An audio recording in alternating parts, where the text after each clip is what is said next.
We got some tape from Peter Sagan last week, and Peter Sagan is just on form, it seems, at least in the interviews. My favorite bit is he is saying that he's expecting an apology from Wout van Aert for the sprint which got Peter Sagan relegated in the Tour de France. Perhaps Peter Sagan wasn't pleased with the middle finger that Wout van Aert threw his direction at the finish. You know, justified or not, though, it's just Peter Sagan. Our esteemed colleague, Gregor Brown, if there's anybody that can bear the brunt of Peter Sagan, a bit of a surly Peter Sagan interview, it is certainly Gregor. It's pretty great how Peter just greeted Gregor, I'm happy to see you again, and just completely started shutting him down. And I think even at one point telling him that the questions he was asking him were silly.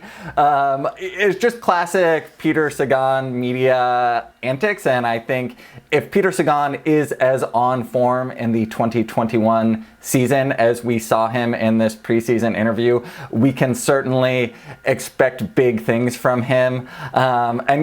Turning the tables on Wout van Aert and asking for an apology is definitely living in a bit of an alternate reality, but it's a reality and an alternate reality that is entertaining because at the end of the day, it's just bike racing. Let's go ahead and... It's entertaining when it's just bike racing. Exactly. Let's go ahead and take a look at this video with Peter Sagan. I will say also, head to our site, we also talked to Peter Sagan's new teammate, Niels Pollitt, who has recently joined Bora-Hansgrohe and said he will be backing Peter Sagan up in the classics, despite finishing ahead of Peter Sagan at the 2019 edition of Paris-Roubaix and really dropping him on the final cobble section of that race. I think Peter, with the backup of a rider like Niels Pollitt, appears very motivated for the 2021 season, and as he says, especially Milan-San Remo. Take a look. Hey, good to see you. I don't know, can you talk about, you're 30 years old, it seems like you've won a lot, and you have. What motivates you now in your career? What's the big motivation for Peter Sagan 2021? Milan-San Remo. Why is that? Well, what do you want to hear? Yeah, speak about what drives you, what motivates you. Why do you continue cycling? And what am I going to do? I am in the best years. It's also a very bad question to me that why I'm going to continue the cycling. Because I started with cycling and now I'm here. And what? Already made product. You know what I mean? And yeah, if you can speak about what goals motivate you. You mentioned Milan-San Remo. It may be obvious to some, but why is that race? Why is that a motivation for you? Because I never won that. And you've been too close, and I assume there's a bitter taste in your mouth, and that's one. Yeah, a few times. Yeah. So are you doing special preparations? Anything different that's going to help you win that race? I'm trying my best, as always. Tour is still far away, you know. I have my calendar until the classics.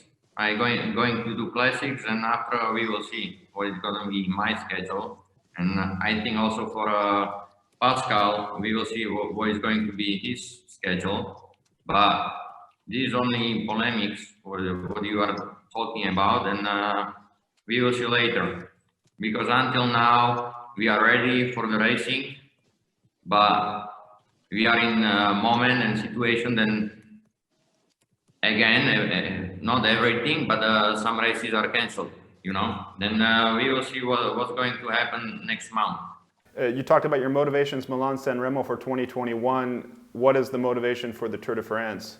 Is it just winning a stage simply, like you always say you need that for the green jersey, or are you still motivated by the green jersey? Have to see if what is going to be my schedule. I have schedule until now, until the classics, and after we will see what I have to do, what I'm going to do, and we will see. We have to decide because it's very important year. It's Olympic Games, it's World Championship, what could be good.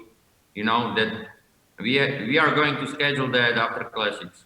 He just tried to create space for him, and for me, it's not allowed to do that. I think it's already dangerous enough, and I was really surprised and shocked at the moment that I felt something. At the 2020 Tour de France, here at the stage finish in Poitiers, where Caleb Ewan won the stage, and Peter Sagan, after bumping his way to second or third in the sprint, was relegated to the back of the pack.